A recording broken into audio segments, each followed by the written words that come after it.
Korupsi. Sebagai manusia yang menggunakan media sosial ataupun surfing di internet dalam kehidupan kita sehari-hari, pasti kita sering mendengar kata-kata korupsi. Entah itu secara online maupun secara offline. Bisa itu secara nggak langsung ataupun secara langsung. Tapi sebenarnya apa sih definisi korupsi itu? Apa sih arti dari korupsi itu?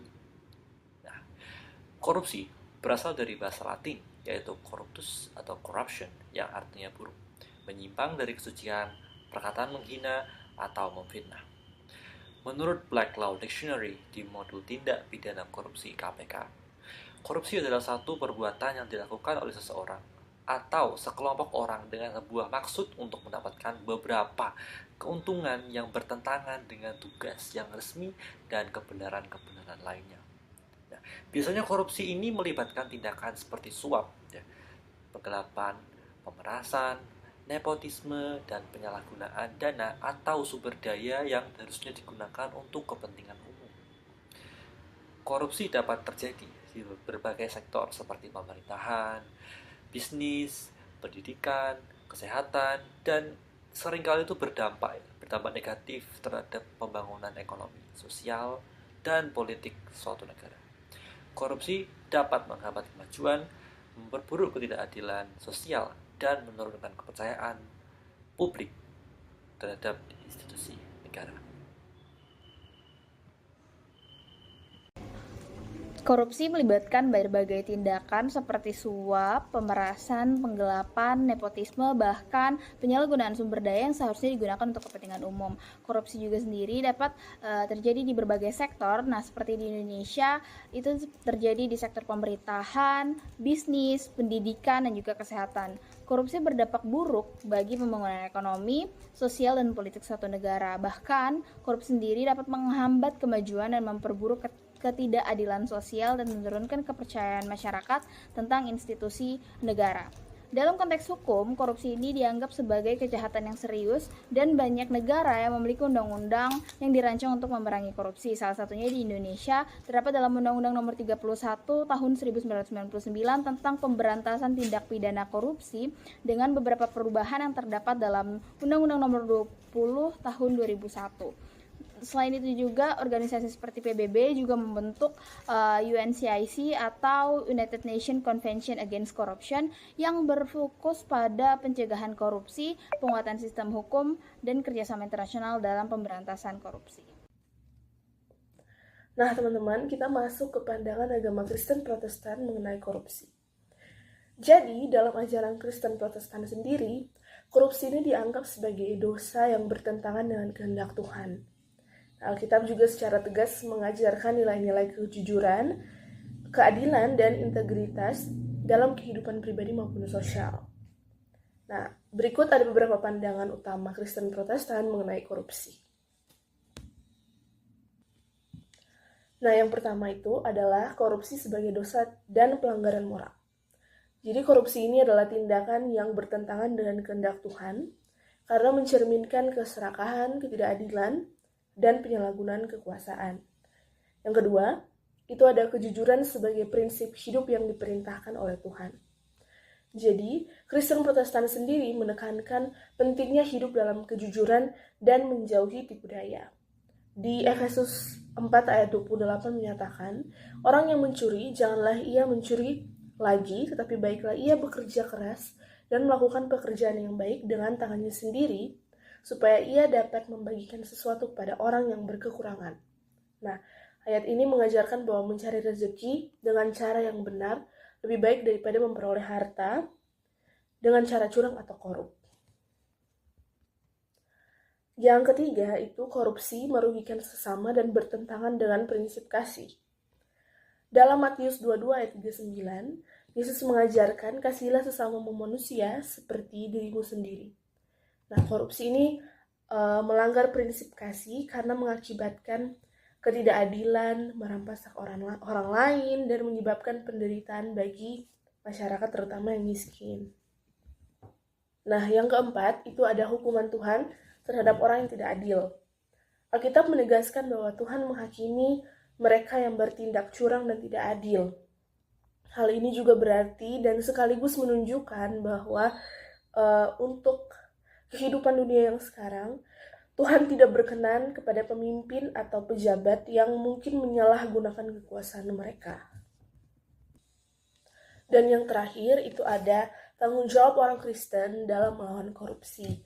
Nah, orang Kristen dipanggil untuk menjadi terang dan garam dunia, itu ada di Matius 5 ayat 13-16, yang berarti mereka harus menjadi teladan dalam kejujuran dan melawan ketidakadilan. Nah, gereja dan komunitas Kristen juga memiliki tanggung jawab untuk mengedukasi jemaat tentang bahaya korupsi, serta mendorong pemimpin yang berintegritas. Berikut ini adalah pandangan agama Katolik terhadap korupsi. Korupsi mencerminkan cinta akan uang yang berlebihan. Korupsi seringkali berakar pada keserakahan dan kecintaan berlebihan terhadap harta duniawi. Karena akar segala kejahatan ialah cinta uang. Sebab oleh memburu uanglah beberapa orang telah menyimpang dari iman dan mengisar dirinya dengan berbagai-bagai duka. Terdapat pada 1 Timotius 6 ayat 10. Di dalam Buddhisme mengajarkan konsep yang bernama karma, yang dimana perbuatan buruk seperti korupsi itu akan mengakibatkan perbuatan yang negatif, yang dimana itu akan dapat berbuah dalam kehidupan ini atau kehidupan yang akan datang. Jadi orang yang melakukan korupsi tidak hanya akan merugikan diri sendiri, tetapi itu akan dapat merugikan banyak orang. Dan oleh karena itu dalam Buddhisme itu korupsi harus dilawan dan dihindari dengan membangun moralitas dan kebijaksanaan. Peran agama dalam mencegah dan mengatasi korupsi. Pemahaman dan pengalaman ajaran agama yang mendalam dapat menjauhkan seseorang dari perbuatan jahat. Akan selalu taat dan patuh pada perintah agama meskipun dalam keadaan miskin dan menderita. Dan terutama dapat menjauhkan korupsi dari diri sendiri dan lingkungannya. Seseorang dapat menjauhkan korupsi dari diri dan lingkungannya. Oleh karena itu, hal yang paling mendasar adalah bagaimana secara strategis mengaplikasikan nilai-nilai ajaran agama dalam kehidupan bermasyarakat, baik secara individu maupun kelompok sosial. Dalam kehidupan bermasyarakat, baik secara individu maupun kolektif, rakyat dan pejabat. Pencegahan korupsi dapat dimulai dengan membangun karakter dan citra diri yang sesuai dengan prinsip-prinsip firman Tuhan. Para pejabat negara tampil di tengah-tengah masyarakat sebagai hamba Tuhan, menjalankan pemerintahan yang bersih dengan hati yang takut akan Tuhan dan cita Kristen yang sejati, maupun menolak keinginan daging, keserakahan, dan kecintaan akan materi. Mencegah korupsi juga bisa dimulai dari mereka yang berprinsip, gajinya cukup untuk memenuhi kebutuhan hidup. Nah, sekarang waktunya saya untuk menjelaskan beberapa rekomendasi cara yang dapat dilakukan untuk mencegah terjadinya korupsi. Yang pertama adalah dengan memberikan pendidikan anti korupsi. Sekolah-sekolah harus mengintegrasikan pendidikan anti korupsi dalam kurikulum pembelajaran untuk membentuk karakter dan juga etika generasi muda. Hal ini penting agar mereka dapat memahami dampak buruk dari tindak korupsi dan juga pentingnya kejujuran. Seseorang sudah berhasil membuktikan bahwa pendidikan anti korupsi ini ternyata efektif untuk mengurangi sikap toleran terhadap praktik korupsi di kalangan siswa. Dan kemudian yang kedua adalah melakukan kolaborasi multi instansi. Diperlukan kerjasama yang lebih baik antara KPK, lembaga pemerintah, dan juga masyarakat untuk meningkatkan pengawasan dan transparansi dalam setiap proses administrasi.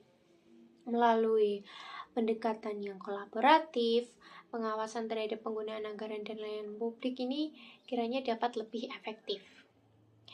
Lanjut, yang ketiga adalah menggunakan teknologi untuk transparansi.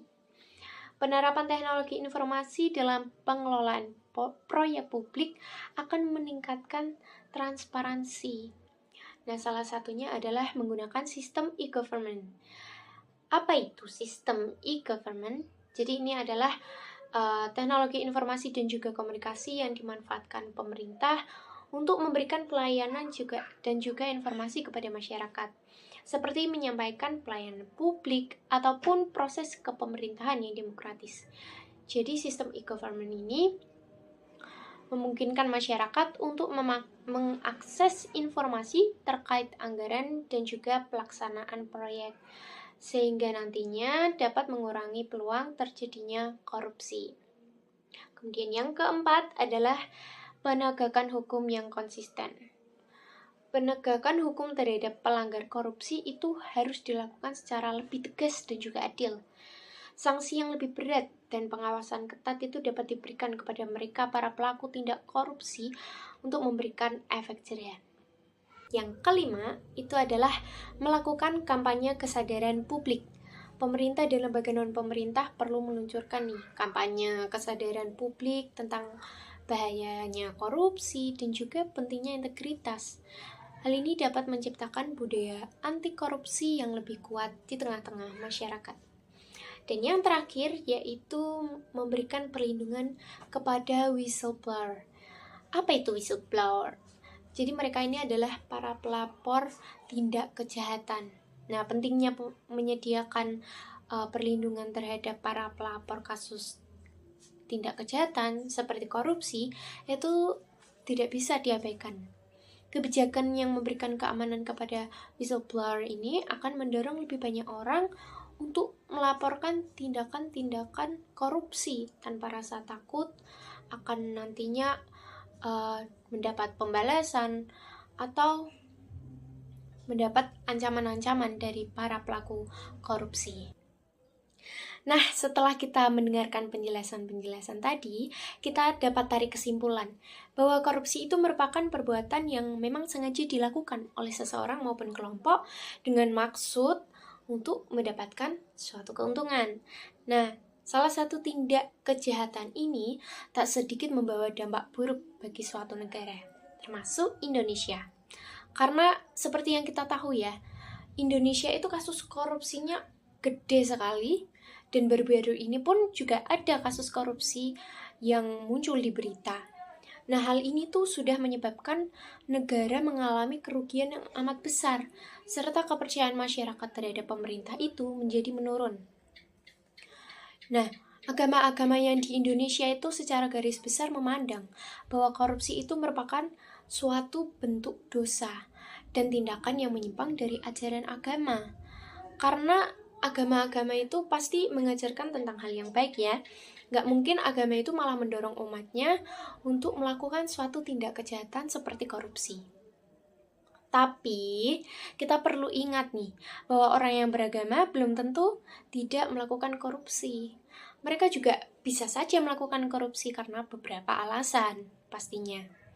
Nah, alasan yang pertama adalah karena iman mereka ini lemah. Kemudian mereka mendapat pengaruh yang buruk dari lingkungan sekitar, serta tergoda dengan kekayaan, termakan hoaks dan ajaran sesat, tidak paham benar apa arti korupsi, serta menganggap bahwa agama itu hanyalah formalitas saja.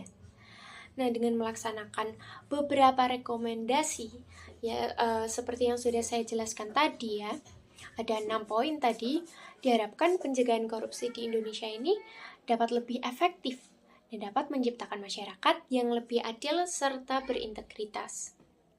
Implementasi regulasi hukum yang baik, kemudian diimbangi dengan partisipasi masyarakat, itu merupakan 2 kunci untuk membangun Indonesia yang bebas dari korupsi.